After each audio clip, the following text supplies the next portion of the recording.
ഒരു വാക്യം എടുക്കാം. യിരെമ്യാ പ്രവചനം 9-ാം അധ്യായം, ഹോശേയ പ്രവചനം 8-ാം അധ്യായം എടുത്തു വായിച്ചേ. യേശുവിന്റെ നാമത്തിൽ ആമേൻ. ഹല്ലേലൂയ, സ്തോത്രം. യിരെമ്യാ 9, ഹോശേയ 8.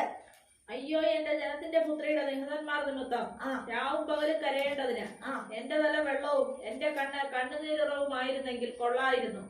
അയ്യോ, എന്റെ ജനത്തെ വിട്ടു പോയിക്കളയേണ്ടതിന് മരുഭൂമിയിൽ വഴിയാത്രക്കാർക്കുള്ള ഒരു സത്രം എനിക്ക് കിട്ടിയെങ്കിൽ കൊള്ളായിരുന്നു. അവരെല്ലാവരും വ്യഭിചാരികളും ദ്രോഹികളുടെ കൂട്ടവുമല്ലോ. അവർ വ്യാജത്തിനായിട്ട് നാമം ഇതുപോലെ കുലയ്ക്കുന്നു. അവർ സത്യത്തിനായിട്ടല്ല ദേശത്ത് വീര്യം കാണിക്കുന്നത്. ദേശത്ത് വീര്യം കാണിക്കുന്ന ജനമുണ്ട്. സത്യമില്ലാത്ത ജനം കർത്താവ് ഇഷ്ടപ്പെടുന്ന സത്യമാണ്. ഞാൻ തന്നെ സത്യവും വഴിയും ജീവനും എന്ന് കർത്താവ് പറഞ്ഞിരിക്കുന്നു. അങ്ങനെയെങ്കില് സത്യത്തിന് വേണ്ടി ദൈവം ആഗ്രഹിക്കുമ്പോ സത്യമില്ലാതെ നാവുകൊണ്ട് വ്യാജം പറഞ്ഞു നടക്കുന്ന ജനം വീര്യം കാണിക്കാൻ ശ്രമിക്കുന്നു. അപ്പൊ യിരെമ്യാവ് പറയാ, ഈ ജനത്തെ വിട്ടെനിക്ക് പോകേണ്ടതിന്, വിട്ടു മാറേണ്ടതിന് എന്റെ കണ്ണിനെ കണ്ണുനീരുറവാക്കണമേ. എന്റെ തലയെ വെള്ളം കൊണ്ട് നിറയ്ക്കണമേ. കാരണം എന്നാണ്? ഇവർ ദേശത്ത് വീര്യം കാണിക്കുന്നത്. പ്രാർത്ഥന മനുഷ്യരെന്ന് പറയുന്നത് ദൈവഹിതം ചെയ്യാതെ അത്രേ. സത്യം അവരിൽ ഇല്ല. അവരുടെ ഉള്ളു മുഴുവൻ അശുദ്ധി നിറഞ്ഞിരിക്കുക. എന്താ അശുദ്ധി? ദൈവം ഇഷ്ടപ്പെടാത്ത പാത, കോപം, ഈർഷ്യ, പിണക്കം, ജാരശക്ത, ദുർമാർഗ ജീവിതം കൊണ്ട് ഹൃദയത്തെ നിറച്ചേച്ച് ദൈവമേ എന്ന് വിളിച്ചാൽ ദൈവം വിളി കേൾക്കത്തില്ല. പരിശുദ്ധമാവ് നമ്മളോട് ആലോചന പറയും, എന്റെ ജനത്തെ വിട്ടുപോയി കളയേണ്ടതിന് വഴിയാത്രക്കാർക്കുള്ള ഒരു സത്രം എനിക്ക് കിട്ടിയാൽ കൊള്ളായിരുന്നു. അപ്പൊ സത്രം യിരെമ്യാവ് ആവശ്യപ്പെടുന്ന എന്താ? പ്രവാചകനാണെങ്കിലും സ്വന്തം വീട്ടിൽ പോലും അനുകൂലമായിട്ടുള്ള വ്യക്തികളില്ലെന്ന്, സ്വന്തം കുടുംബത്തിൽ പോലും പ്രാർത്ഥനാ സൗകര്യം ഇല്ലെന്ന്, താൻ ആഗ്രഹിക്കുന്ന പോലെ നല്ല കുടുംബത്തിലുള്ളവർ പോലും ദൈവപക്ഷത്തില്ലെന്ന്, ദൈവഹിതം ചെയ്യുമ്പോ, ദൈവത്തെ ആരാധിക്കുമ്പോ, ദൈവവ്യവസ്ഥയിൽ നിൽക്കുമ്പോ, ദൈവത്തെ പ്രസാദിപ്പിച്ച് ജനം മുന്നോട്ട് പോകാൻ ശ്രമിക്കുമ്പോ ഹല്ലേലൂയ, ദേശവും കുടുംബവും ചാർച്ചബന്ധുജനവും നമുക്ക് അനുകൂലമല്ലെന്ന്. അതുകൊണ്ട് പ്രവാചകൻ പറയും, എനിക്കൊരു സത്രം, വഴിയാത്രക്കാർക്കുള്ള ഒരു സത്രം. പരിശുദ്ധാത്മാവ് പറയാം, നമ്മൾ വഴിയാത്രക്കാരാ. നമുക്കിവിടെ നിൽക്കുന്ന നഗരമില്ലല്ലോ, നമുക്ക് സ്വർഗത്തിൽ പോകാനുള്ള വഴിയല്ലേ നമ്മൾ നോക്കുന്നത്. നമ്മൾ ആ വഴി സഞ്ചരിച്ചു കൊണ്ടിരിക്കുകയല്ലേ. എന്നാ ഹോശേയ 8 എന്താ പറയുന്നത്? സ്തോത്രം വായിച്ചേ. യേശുവിന്റെ നാമത്തിൽ, യേശുവിന്റെ നാമത്തിൽ, യേശുവിന്റെ നാമത്തിൽ. അവരുടെ നിയമത്തെ ലംഘിച്ച് എന്റെ ന്യായപ്രമാണത്തിന് വിരോധമായി അതിക്രമം ചെയ്തുകൊണ്ട് കാഹളം വായിൽ വയ്ക്കുക. കഴുതനെ പോലെ ഒറ്റ ഒരു വ്യക്തിയെ ഉള്ളൂ കുടുംബത്തിലെങ്കിലും, നീ ദൈവശബ്ദത്തെ അനുസരിച്ച ഒരു വ്യക്തിയെങ്കിലും, ദൈവത്തെ സേവിക്കുവാൻ പ്രമാണം അനുസരിച്ച വ്യക്തിയെങ്കിലും, വ്യവസ്ഥയിൽ നിൽക്കുന്ന വ്യക്തിയെങ്കിലും, നിന്റെ വായിൽ ദൈവത്തെ സ്തുതിക്കുന്ന അനുഭവം എപ്പോഴും ഉണ്ടായിരിക്കണം. അവിടെ പറയുക, എന്താ അവിടെ വാക്യം വന്നത്? നിയമം ലംഘിച്ച ജനത്തിന്റെ നടുവില് ഞങ്ങൾ സത്യനമസ്കാരികളെന്നും, ഞങ്ങൾ സ്നാനപ്പെട്ടവരെന്നും, ഞങ്ങൾ കൂട്ടായ്മയെ ആചരിക്കുന്നവരെന്നും, പാരമ്പര്യമായി ഞങ്ങൾ ദൈവത്തെ ഭജിക്കുന്നവരെന്നും, ഞങ്ങൾ ഉപവസിക്കുന്നവരെന്നും, ഞങ്ങൾ പ്രാർത്ഥിക്കുന്നവരെന്നും പറയുന്ന ജനത്തോട് ദൈവം പറയുക, അവർ എന്റെ നിയമത്തിന്റെ ഉള്ളിലല്ലെന്ന്. എല്ലാവരും അല്ല, പലരും ദൈവത്തിന്റെ നിയമം വിട്ടു നടക്കുക. ദൈവത്തിന്റെ നിയമമല്ല. രണ്ടോ മൂന്നോ പേർ കൂടി വരുന്നവരുടെ നടുവിൽ ഞാനുണ്ട്. എല്ലാവർക്കും ദൈവത്തിന്റെ പ്രസാദം വേണമെന്നോ, ദൈവപ്രസാദത്തിന് ഇന്ന് പ്രാർത്ഥിക്കണമെന്നോ, കൂട്ടായ്മ ആചരിക്കണമെന്നോ ഇല്ല. ഞങ്ങൾക്ക് വേണ്ടി ഒന്ന് പ്രാർത്ഥിച്ചേരെ, എവിടെയെങ്കിലും ഇരുന്ന് ഞങ്ങൾ എവിടെയെങ്കിലും ഇരിക്കട്ടെ, പ്രാർത്ഥിച്ചേരെ. സ്തോത്രം. അതെന്താ ദൈവത്തിന്റെ ആത്മാവ് പറയുന്ന? എന്റെ നിയമം അവർ ലംഘിക്കുക. എന്റെ പ്രസാദത്തിനല്ല, എന്നെ പ്രസാദിപ്പിക്കുവാനല്ല അവർക്ക് ആഗ്രഹം. ആരെങ്കിലും ഒന്ന് ജൽപ്പനം ചെയ്തേര്, ആരെങ്കിലും ഒന്ന് പ്രാർത്ഥിച്ചേര്, ആരെങ്കിലും ഒന്ന് നിലവിളിച്ച് ഞങ്ങളുടെ കാര്യമൊന്ന് സാധിക്കാൻ, ആരെങ്കിലും ഒന്ന് ഉപവസിച്ച് ഞങ്ങളുടെ വിഷയത്തിനൊരു വിടുതൽ താൻ. നിയമം ലംഘനം കാണിച്ചിരിക്കുന്ന എവിടെയൊക്കെയാ? സത്യം വിട്ടകന്ന ജനം. ആമേ, ദൈവഹിതത്തിനൊത്തുള്ള ഹൃദയമില്ല. ദൈവ വ്യവസ്ഥയ്ക്ക് വേണ്ടി ചലിക്കുന്ന അനുഭവമില്ല. ദൈവത്തിന് വേണ്ടി ഓടുവാൻ ഇഷ്ടമില്ല. ആമേ, കർത്താവിന്റെ ഹിതമറിഞ്ഞ അധ്വാനിക്കാൻ പറ്റുന്നില്ല. അവർ എന്റെ നിയമം ലംഘിച്ച്, അതുകൊണ്ട് അതിന്റെ നടുവിൽ നീ എന്തു ചെയ്യണം?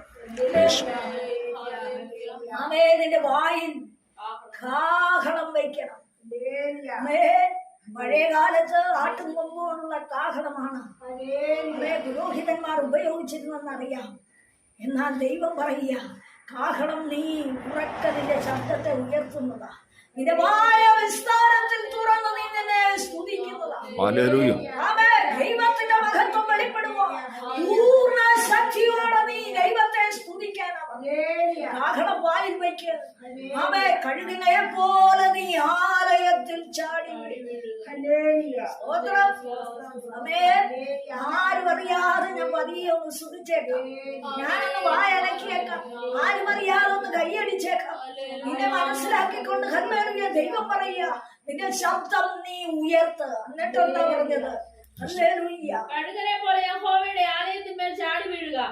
അവർ എന്നോട്, ദൈവമേ, ഇസ്രായേലാവുന്ന ഞങ്ങൾ നിന്നെ അറിയുന്നു എന്ന് നിലവിളിക്കുന്നു. ഇസ്രായേൽ നന്മയായതിനെ ഉപേക്ഷിച്ചു കളഞ്ഞിരിക്കുന്നു. ശത്രു അവനെ പിന്തുടരട്ടെ.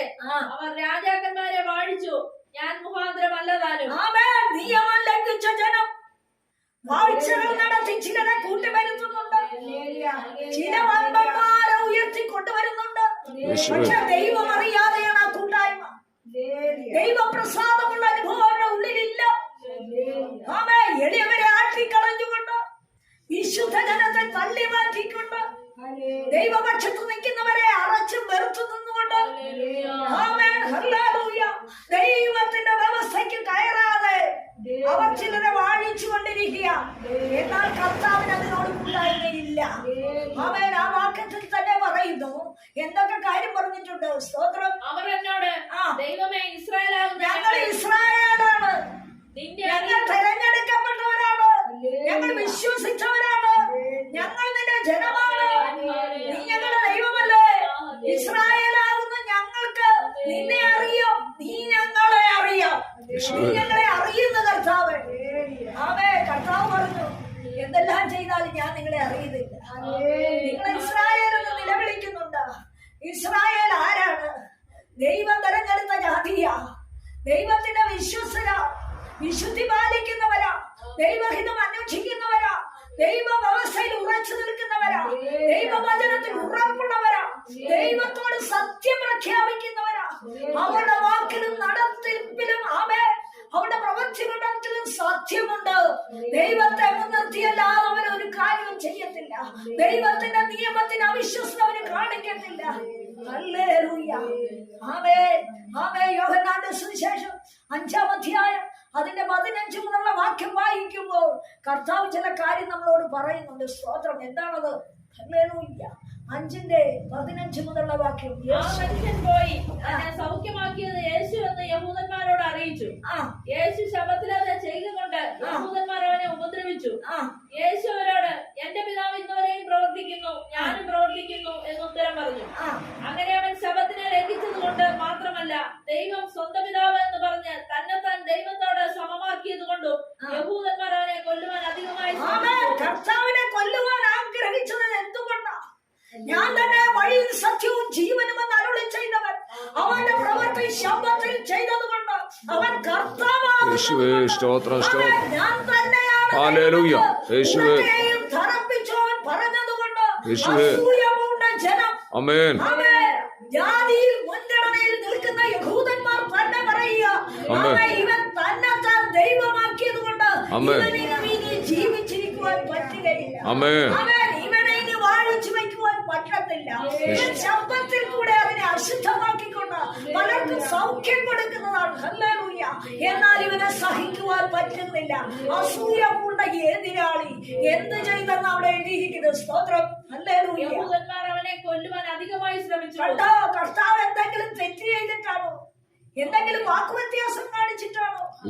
ആമേൻ. അവൻ നന്മ ചെയ്ത ദൈവം. ആമേൻ. അവൻ വിശുദ്ധി പറഞ്ഞ ദൈവം. അവൻ പ്രമാണത്തിൽ ഉറപ്പിച്ച ദൈവം. അവൻ സത്യത്തിന് വേണ്ടി ചുമൽ കൊടുത്ത ദൈവം. ആമേൻ. കർത്താവ് ആമേൻ സൗഖ്യമാക്കുകയും വിടുവിക്കുകയും മരിച്ചവരെ ഉയർപ്പിക്കുകയും ആമേൻ സാക്ഷാൽ ഞാൻ ക്രിസ്തു എന്ന് വെളിപ്പെടുത്തുകയും ചെയ്തപ്പോൾ ആമേൻ മുന്തിയ ഗണത്തിന് അത് ഇഷ്ടപ്പെട്ടില്ല. ആമേൻ ഞങ്ങളാണ് പ്രധാന ആൾക്കാരെന്ന് പറയുന്നവർക്ക് ഇഷ്ടപ്പെട്ടില്ല. ഹല്ലേലൂയ. എന്നാൽ അവിടെ എഴുതിയിരിക്കുന്ന ചില കാര്യം കൂടിയുണ്ട്. സ്തോത്രം വായിച്ചേ. ആകയാൽ യേശു അവരോട് ഉത്തരം പറഞ്ഞത്, ആമേൻ ആമേൻ ഞാൻ നിങ്ങളോട് പറയുന്നു, പിതാവ് ചെയ്തത് കാണുന്നതല്ലാതെ പുത്രന് സ്വതേ ഒന്നും ചെയ്യുവാൻ കഴിയുകയില്ല. അവൻ ചെയ്യുന്നതെല്ലാം പുത്രനും അവണ്ണം തന്നെ ചെയ്യുന്നു. കേട്ടോ, ആമേൻ. പിതാവും പുത്രനും ഒന്നാകുന്നു എന്ന് യേശു തെളിയിക്കുമ്പോൾ ആമേൻ ഹല്ലേലൂയ. ഇതുവരെയും അധികാരസ്ഥരായി ആമേ ആലയത്തിന്റെ മണ്ഡപത്തിൽ ഉറച്ചു നിന്ന് അധികാര പ്രയോഗം നടത്തിയിരുന്നവർക്ക് അത് സഹിച്ചുകൂടാ. ഹല്ലേലൂയ. ആമേ സാക്ഷാൽ ദൈവമായവൻ ആമേൻ ഹല്ലേലൂയ. ആമേൻ അവൻ സത്യം വെളിപ്പെടുത്തുവാൻ വന്നവനായതുകൊണ്ട് അവൻ സത്യം പറഞ്ഞ പ്രവൃത്തി ചെയ്തുകൊണ്ടിരിക്കുമ്പോൾ യേശു ആരെന്ന് വെളിപ്പെട്ടു വരുമ്പോൾ ആമേൻ ഹല്ലേലൂയ അധികാരികൾക്ക് പിടിക്കുന്നില്ല. അവനെ കൊല്ലണം. അവനെ കൊല്ലത്തക്ക വിധത്തിൽ അവൻ ഒരുപാട് ആർക്കും ചെയ്തില്ല. അവൻ ചിലരെ നേരെ കൊണ്ടുവരുവാനാണ് ശ്രമിച്ചത്. ഞാൻ സത്യത്തിന് സാക്ഷ്യത്തിനായി വന്നിരിക്കുന്നു. ഞാൻ പറയുന്ന പിതാവിൽ നിന്ന് കേട്ടതാ. നിങ്ങൾ പിതാവിനെ കണ്ടിട്ടില്ല. ഞാൻ പിതാവിന്റെ അടുക്കൽ നിന്ന് വന്നിരിക്കുകയാണ്. കർത്താവ് അവിടെ തറപ്പിച്ച് പറയുന്നുണ്ട്. ഇന്ന് പകലിൽ ഒരു കാര്യം ഉറപ്പിക്കുക. ഹല്ലേലൂയ. ജനം തെറ്റിക്കിടക്കുമ്പോൾ, ജനം തെറ്റിപ്പോകുമ്പോൾ, ജനം വിശ്വസിക്കാതെ വരുമ്പോൾ, സത്യത്തിന് വേണ്ടി ചുമൽ കൊടുക്കാതിരിക്കുമ്പോൾ എങ്ങനെയെങ്കിലും ഞങ്ങളുടെ കാര്യം ഒന്ന് നടക്കട്ടെ എന്ന് ഈഹലോകത്തിലെ വിഷയ സംബന്ധമാണ് അവർ പുറവിളി കൂട്ടി ദൈവനാമം എടുക്കുമ്പോൾ കർത്താവ് പറയാ, എന്റെ ആലയം ശൂന്യമായി കിടക്കുമ്പോൾ നിങ്ങൾ തട്ടിട്ട വീടുകളിൽ പാർപ്പാൻ കാലമായി. ഹല്ലേലൂയ. ഇന്ന് പകലിൽ ഒന്നോർക്ക് ഖഗ്ഗായിൽ പറയുന്നുണ്ട്, നിങ്ങൾ അധികം കിട്ടുമെന്ന ആർത്തിയോടെ നോക്കി അത് നിങ്ങൾ കൊണ്ടുവരും, കിട്ടിക്കൊണ്ടുവരും. പക്ഷേ ഞാനത് ഒരു വ്യവസ്ഥയിലും കേറ്റാതെ, ഒന്നിനും ഉപയോഗപ്പെടാതെ ഞാനത് ഊതിക്കളയും. സ്തോത്രം. എന്തുകൊണ്ട്? എന്റെ ആലയം ശൂന്യമായി കിടക്കുമ്പോൾ. ആലയം നമ്മുടെ ഹൃദയമാണ്, നമ്മുടെ കുടുംബമാണ്. നമ്മൾ പാർക്കുന്ന ദേശത്തെ സഭയാണ്. അവിടെ ശൂന്യത വെളിപ്പെട്ടാൽ ഹല്ലേലൂയ ദൈവഹിതമല്ലാത്ത അനുഭവങ്ങളും, ദൈവഹിതമല്ലാത്ത വ്യവസ്ഥിതികളും, ദൈവഹിതമല്ലാത്ത ആഗ്രഹങ്ങളും നമ്മുടെ ജീവിതത്തിൽ ഉണ്ടായെങ്കിൽ ദൈവത്തിന് നമ്മളിൽ ഒന്നും പ്രവർത്തിക്കുവാൻ സാധ്യമല്ല. ഇവിടെ ഇന്ന് പകൽക്കാലം കേട്ടത് സങ്കീർത്തനമുണ്ടല്ലോ, അവൻ നിലവിളിക്കുന്ന ദരിദ്രനെ.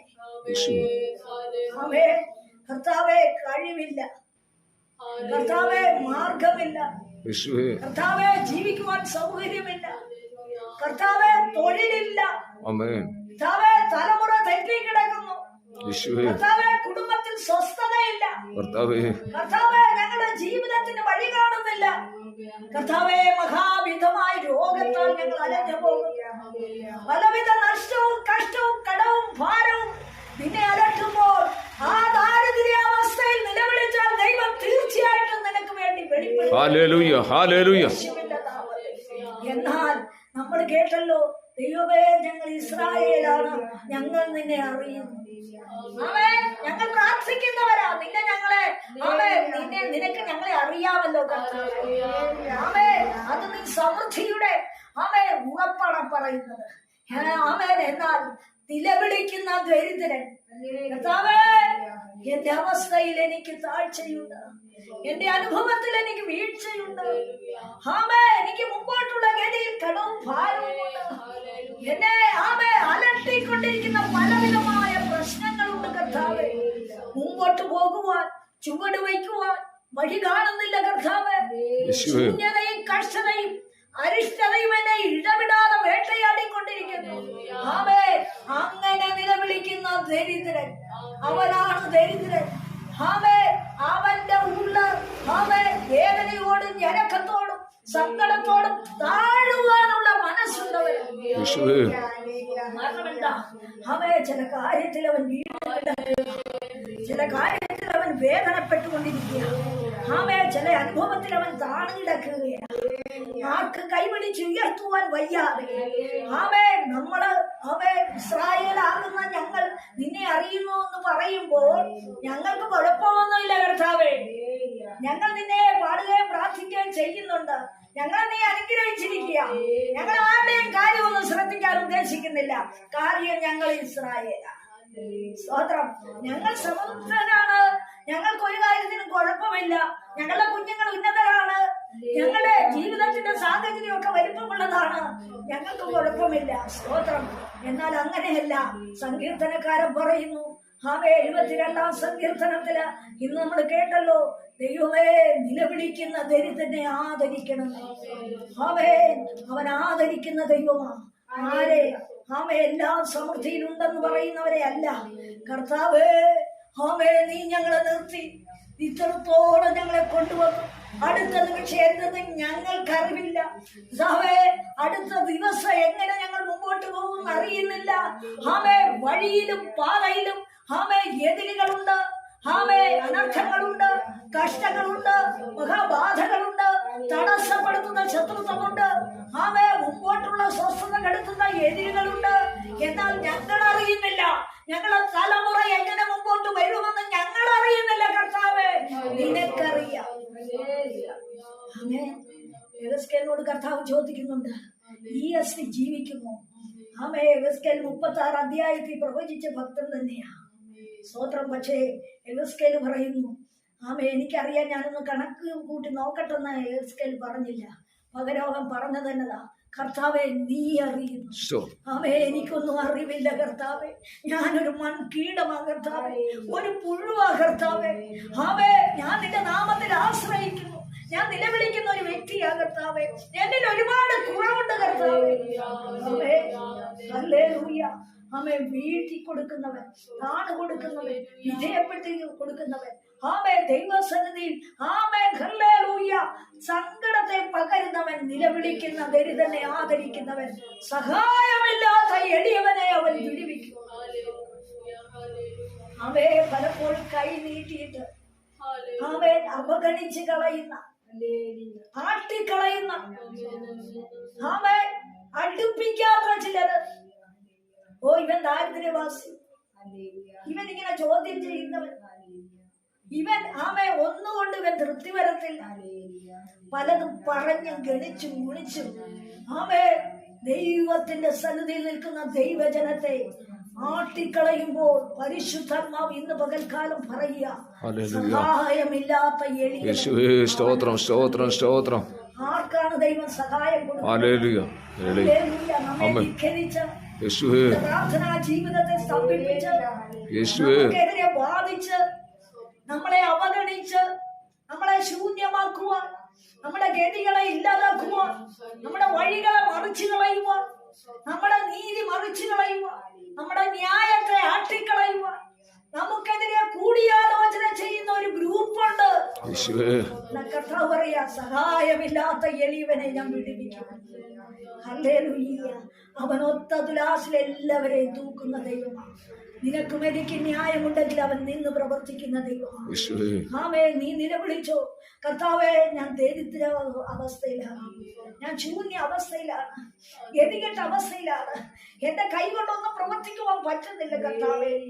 എന്റെ അവസ്ഥയിലെ എനിക്കൊന്നും ചെയ്യുവാൻ പറ്റുന്നില്ല, എനിക്ക് അസാധ്യമാ കർത്താവേ. എന്റെ ചിന്തയെ ഭരിക്കുന്ന വിഷയം, എന്നെ കുടുംബത്തിൽ ഭാരപ്പെടുത്തുന്ന വിഷയം, എന്റെ തലമുറയുടെ ഗതിയെ അടച്ച വിഷയം, എന്റെ അനുഭവങ്ങൾ തടഞ്ഞ വിഷയം, എന്റെ വഴിയെ മറിച്ചു കളഞ്ഞ വിഷയം, എന്റെ കുടുംബത്തിൽ ഇടർച്ച ഉണ്ടാക്കിക്കൊണ്ടിരിക്കുന്ന വിഷയം, എനിക്ക് അനുകൂലം നിൽക്കേണ്ട വ്യക്തി, അത് ഭർത്താവാകട്ടെ ഭാര്യയാകട്ടെ, അവർ എന്നെ ആട്ടി അറപ്പിച്ചു കളയുമ്പോൾ കർത്താവേ എനിക്ക് അനുകൂലം ആരുമില്ല, നീ സഹായിക്കുമല്ലോ. ആരെ? ദരിദ്രനെ സഹായിക്കുന്ന ദൈവം. ദാരിദ്ര്യം ഏതിലൊക്കെയാണെന്നറിയാമോ? നമ്മുടെ അനുഭവങ്ങളിൽ ദാരിദ്ര്യം വരാം, നമ്മുടെ നന്മയ്ക്ക് ദാരിദ്ര്യം വരാം, നമ്മുടെ വഴികൾക്ക് ദാരിദ്ര്യം വരാം, നമ്മുടെ അവസ്ഥയിൽ ദാരിദ്ര്യം കയറി വരാം, നമ്മുടെ കുഞ്ഞുങ്ങളുടെ അലട്ടലുകളിൽ ദാരിദ്ര്യം കയറി വരാം, പലവിധ കടഭാരങ്ങളാൽ ദാരിദ്ര്യം വരാം, തൊഴിലില്ലാത്ത അവസ്ഥയിൽ നമുക്ക് ദാരിദ്ര്യം വരാം. കർത്താവിനോട് കർത്താവേ സ്തോത്രം. പ്രൗഢിയേ ഉള്ളു കർത്താവേ. ഹല്ലേലൂയ. നമ്മെ നോക്കിയാൽ ആർക്കും ഒരു കുഴപ്പവുമില്ല. കർത്താവേ. എന്നാൽ എന്റെ അകത്ത് നീറുന്ന ആമേൻ. നേരിപ്പോടിനേക്കാൾ യേശുവേ സ്തോത്രം. ഞാൻ എന്റെ ദാരിദ്ര്യം നീ അങ്ങ് മാറ്റണമേ. എന്റെ അലട്ടലൊന്ന് മാറ്റണമേ. എന്റെ ഗതികേട് നീ ഒന്ന് മാറ്റണമേ. ആമേ. എന്റെ കുടുംബം സ്വസ്ഥമല്ലല്ലോ. എന്റെ കുടുംബം പലപ്പോഴും നീറിപ്പുകയുന്ന അനുഭവത്തിലല്ലേ കർത്താവേ. എന്റെ തലമുറ മുന്നോട്ട് പോകുന്നില്ലല്ലോ. അവരുടെ വഴി മറിഞ്ഞിരിക്കുകയല്ലേ. അവരുടെ വിദ്യാഭ്യാസം മുടങ്ങി കിടക്കുകയല്ലേ. അവരെ മുമ്പോട്ട് കൈപിടിച്ചുയർത്താൻ പറ്റുന്നില്ലല്ലോ കർത്താവേ. എന്റെ വീഴ്ച കണ്ട് ശത്രു ജീവിക്കുമ്പോ അപ്പാ നിലവിളിക്കുന്ന ഒരു ദരിദ്രയായി, നിലവിളിക്കുന്ന ഒരു വ്യക്തിയായി ഞാൻ നിന്റെ സന്നദ്ധയിൽ നിൽക്കുക. നീ എന്നെ വിടുവിക്കണമേ. നീ എന്നെ സഹായിക്കണമേ. സഹായമില്ലാത്ത എളിയവനെ വിടുവിക്കുന്ന ഒരു ദൈവം ഇത് പകലിൽ പരിശുദ്ധാത്മാവ് വ്യക്തമായി അറിയിക്കുക. ഓ ഹല്ലേലൂയ. ഏതെങ്കിലും ഒരു കരം നിനക്ക് സഹായം അയക്കുന്നുണ്ടെങ്കിൽ നിന്റെ നിലവിളിയുടെ മുമ്പിലാണ് അത് വരുന്നത്. സ്തോത്രം. ദൈവവചനം ആർക്കും ഇന്ന് വേണ്ട. എന്നാൽ ഹല്ലേലൂയ ആലോചന പറയുന്നത് ഏറ്റെടുക്കാൻ നമുക്ക് ആരെങ്കിലും തരുന്നു. ഹല്ലേലൂയ. ആലോചന എന്താണ്? ഹല്ലേലൂയ. നിന്നെ ദൈവം വിടുവിക്കുമെന്ന് പറഞ്ഞിട്ട് ചുമ്മാ ഇരിക്കുകയാണോ? കുത്തിയിരുന്ന് പ്രാർത്ഥനയാ, കുത്തിയിരുന്ന് നിലവിളിയാ. കർത്താവേ രക്ഷിക്കണമേ, കർത്താവേ സഹായിക്കണമേ. തകർന്നു പോകല്ലേ, വീട് പോകല്ലേ, നിലംപരിചാകല്ലേ. എന്ന് പകലിൽ പരിശുദ്ധാത്മാവ് നമ്മളോട് ആലോചന പറയുക. നീ നിലവിളിക്ക. നിന്റെ കൂടാരത്തിൽ കഥ കടച്ചിരുന്ന് നീ നിലവിളിക്കുക. ദൈവത്തിന്റെ കരം നിനക്ക് വേണ്ടി അത്ഭുതം ചെയ്യുക തന്നെ ചെയ്യും. ആരെയും പ്രസാദിപ്പിച്ചല്ല പോകേണ്ടത്. ദൈവത്തെ പ്രസാദിപ്പിക്കുക. ദൈവവചനത്തിന്റെ പത്യോപദേശത്തിൽ നിന്നുകൊണ്ട് അതിൽ നീ വായിച്ച് രസിക്ക്. അത് നിന്റെ ഉള്ളിൽ എഴുതട്ടെ. അതേകരം വിടുവിക്കുവാൻ നിന്റെ നിന്റെ വായ്തല ദൈവം എടുക്കട്ടെ. ഹല്ലേലൂയ. അതിനുവേണ്ടി നമുക്ക് ശ്രമിക്കാം. ഈ വചനത്താൽ കർത്താവായ ദൈവം നമ്മളെ